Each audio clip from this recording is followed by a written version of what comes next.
Assalamualaikum semua dan salam sejahtera. Oke, nama saya Izan Zaidan Anderson dan nombor metrik saya ialah BB24110035. Oke, dan pada hari ini saya akan membincangkan satu topik yang orang kata semakin dapat perhatian di dalam dunia pekerjaan. Apakah itu? Oke, jadi itu adalah imposter syndrome di tempat kerja. Nah, oke. Jadi topik ini dia penting sebab ramai pekerja, sama ada pekerja baru maupun yang sudah berpengalaman, mereka pernah mengalami perasaan yang tidak yakin terhadap kebolehan diri mereka sendiri. Tetapi mereka mempunyai kemahiran, pengalaman, pencapaian yang baik, tetapi mereka merasakan diri mereka tidak layak berada di posisi tersebut. Oke, jadi imposter syndrome ini merupakan satu keadaan di mana seseorang dia meragui kebolehan, kemahiran, dan pencapaian diri dia sendiri. Individu nih yang mengalami masalah sering merasa seperti seorang penipu atau mereka nih tahu mereka sebenarnya layak ataupun tidak dengan kebolehan mereka sendiri. Jadi fenomena ini boleh berlaku kepada sesiapa saja tanpa mengira umur, tahap pendidikan ataupun jawatan mereka. Oke, jadi ia boleh berlaku kepada graduan baru, pekerja biasa, pengurus, malah pemimpin organisasi. Oke, dalam podcast ini saya akan menerangkan maksud imposter syndrome, punca-punca dan tanda-tanda yang boleh dikenali, contoh situasi di tempat kerja, dan kesan terhadap individu dan juga organisasi, serta langkah-langkah untuk mengatasi imposter syndrome tersebut. Oke, jadi yang pertama adalah punca-punca imposter syndrome. Oke, antara punca-punca imposter syndrome ini ialah sifat yang terlalu mementingkan kesempurnaan ataupun kita boleh panggil sebagai perfeksionis. Sesetengah individu ni dia menetapkan standard yang terlampau tinggi terhadap diri mereka sendiri. Mereka ni mau setiap tugasan mesti sempurna tanpa sebarang ada silap. Tapi apabila berlaku kesilapan walaupun sedikit kecil, mereka mula berasa kecewa, mengganggu pikiran diri mereka dan merasa diri mereka tidak cukup baik. Jadi seterusnya kita move kepada puncak kedua, sikap yang membandingkan diri dengan orang lain. Ini sangat banyak, kita pun tahu di tempat kerja ramai pekerja sering melihat pencapaian rekan sekerja mereka.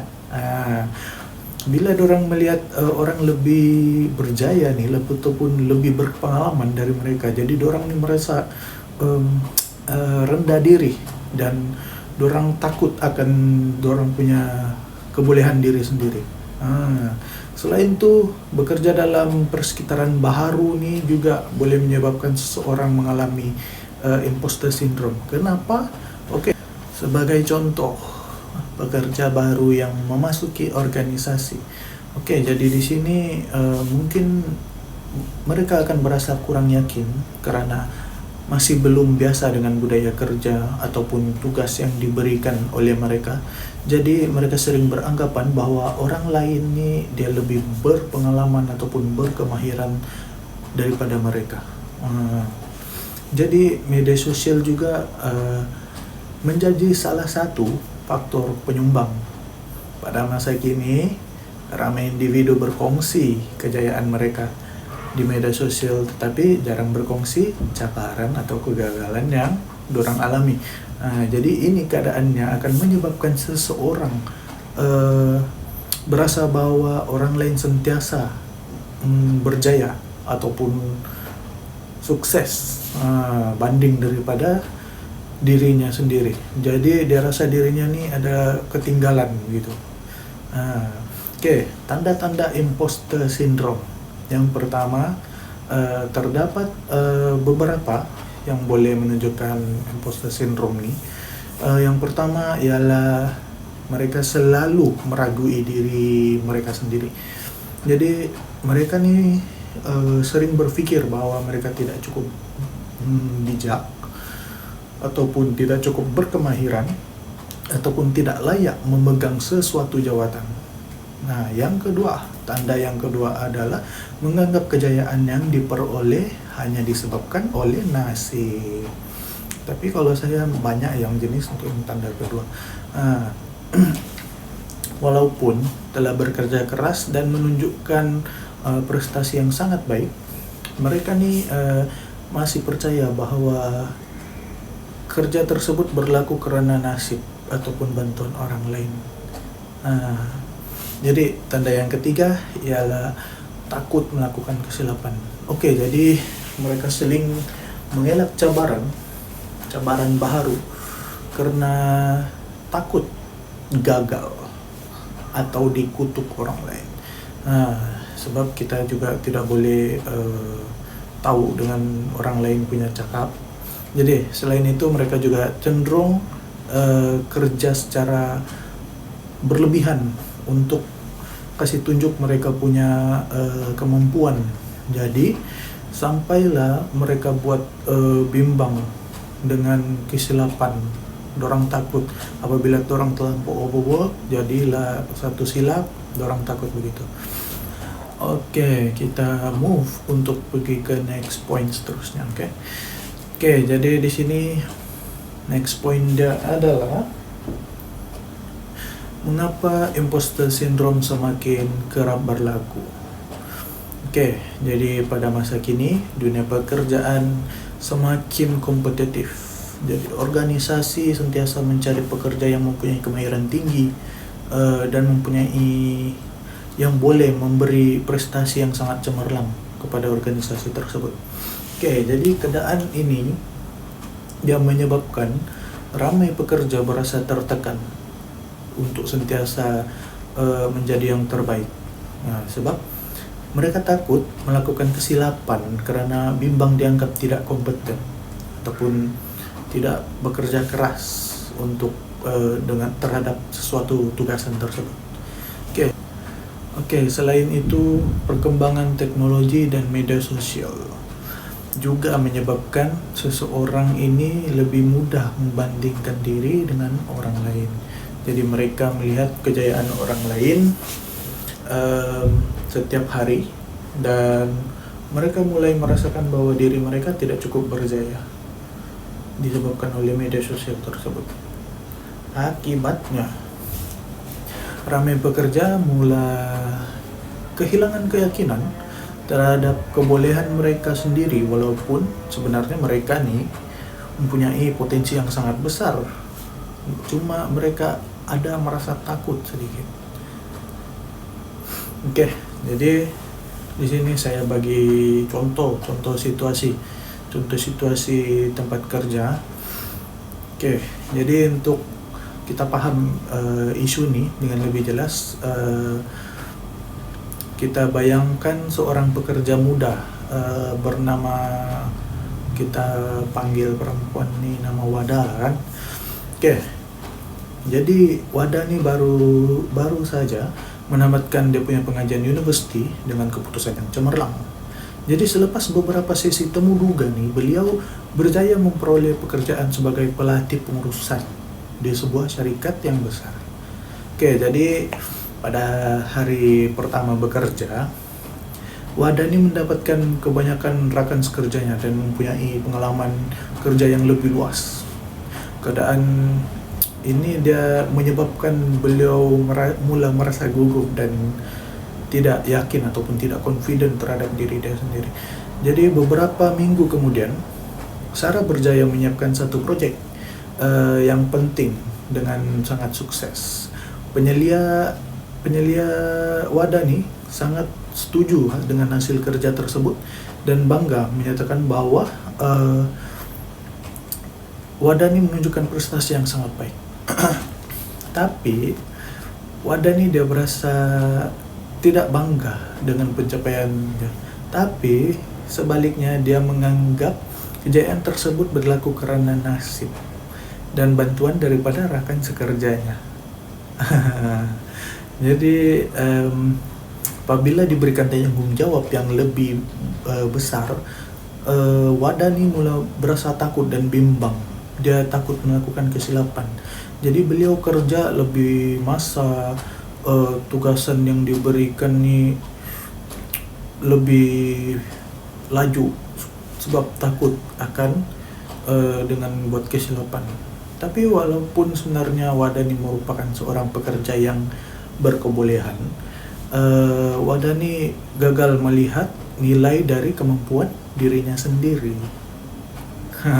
Begitulah dia punya apa orang bilang, dia punya contoh situasi di tempat kerja.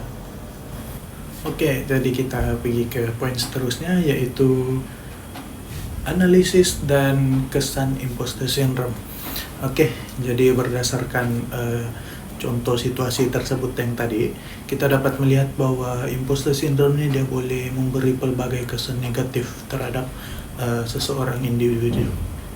Jadi kesan pertama ialah tekanan dan kebimbangan yang berlebihan. Jadi seseorang nih akan yang sentiasa meragui diri mereka sendiri akan mengalami tekanan sebab mereka sentiasa memikirkan kemungkinan akan melakukan kesilapan. Nah, jadi yang kedua ialah kehilangan keyakinan diri mereka karena kurang berani untuk berkongsi ataupun mengambil peluang yang baru untuk membuat sesuatu tugasan yang mencabar. Yang ketiga ialah keletihan yang melampau. Jadi keinginan untuk membuktikan kemampuan diri mereka tuh dari segi push dorang punya diri untuk bekerja. Jadi dorang membuatkan kesehatan fisikal dan mental dorang tuh terjejas. Selain itu, ramai juga individu yang mengalami imposter syndrome yang melepaskan peluang kerja yang mereka dapat yang baik, yang bagus, karena mereka merasakan diri mereka tidak layak menerima pangkat tersebut ataupun jawatan tersebut. Tetapi dari sudut organisasi pula, imposter syndrome ini boleh mengurangkan productivity pekerja yang berkurang yakin terhadap diri mereka sendiri, biasanya mengambil masa yang lebih lama untuk menyiapkan tugasan disebabkan karena terlalu menyemak dorang punya kerja. Dorang mau perfect saja. Jadi benda ni dia boleh mengurangkan creativity dan inovasi karena pekerja ni takut untuk mengemukakan idea mereka dalam jangka masa yang panjang. Keadaan ini boleh menjejaskan prestasi organisasi secara keseluruhan. Oke, jadi kita terus kepada langkah mengatasi imposter syndrome. Oke, jadi terdapat beberapa langkah yang boleh kita ambil untuk mengatasi masalah ini. Oke, jadi yang pertama, individu nih dia perlu belajar menghargai pencapaian mereka sendiri. Setiap kejayaan yang mereka peroleh adalah hasil usaha, pengetahuan, kemahiran yang mereka capai sendiri, yang dorang miliki. Yang kedua, individu ni perlu mengelak sikap membandingkan diri mereka dengan orang lain secara berlebihan. Setiap orang ni mereka mempunyai kerjaya dan prestasi yang berbeza. Jadi ketiga, jadi ini langkah yang ketiga. Individu ni perlu menerima bahwa kesilapan merupakan sebahagian daripada proses pembelajaran. Tiada siapapun yang sempurna dan bagi saya setiap orang mesti akan melakukan kesilapan. Nah, oke, yang keempat, mendapatkan maklum balas daripada penyelia, mentor, ataupun paling dekat lagi kamu punya rekan sekerja, dapat meningkatkan keyakinan diri kamu. Jadi selain usaha individu, organisasi juga memainkan peranan yang penting. Organisasi boleh menyediakan latihan, program pembangunan kerjaya, dan sistem bimbingan bagi membantu orang punya pekerja nih meningkatkan keyakinan diri mereka. Pengurus juga perlu mewujudkan persekitaran kerja yang positif. Ini untuk membuat pekerja berasa selesa untuk bertanya soalan dan memberi ide tanpa rasa takut.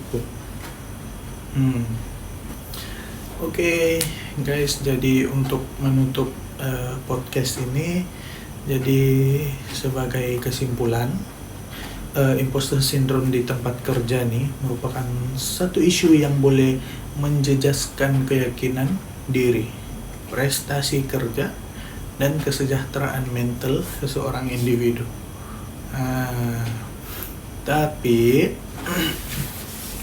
walaupun seseorang nih mempunyai kemahiran dan pencapaian yang sangat baik, mereka masih boleh mengalami perasaan yang tidak layak dan sentiasa meragui tentang kebolehan diri mereka sendiri.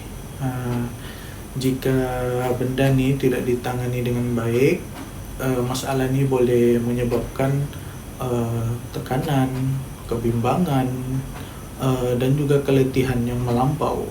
Serta benda ini, imposter syndrome ini boleh membuatkan kita kehilangan peluang pekerjaan sebenarnya. Namun begitu, melalui kesadaran diri, pemikiran yang positif, sokongan daripada organisasi dan bimbingan yang sesuai, imposter syndrome ini dapat diatasi. Jadi saya berharap perkongsian ini dapat membantu kita memahami dengan lebih mendalam tentang imposter syndrome di tempat kerja dan kepentingan membina keyakinan diri dalam dunia pekerjaan. Jadi sekian, terima kasih kerana mendengar podcast saya. Assalamualaikum dan terima kasih.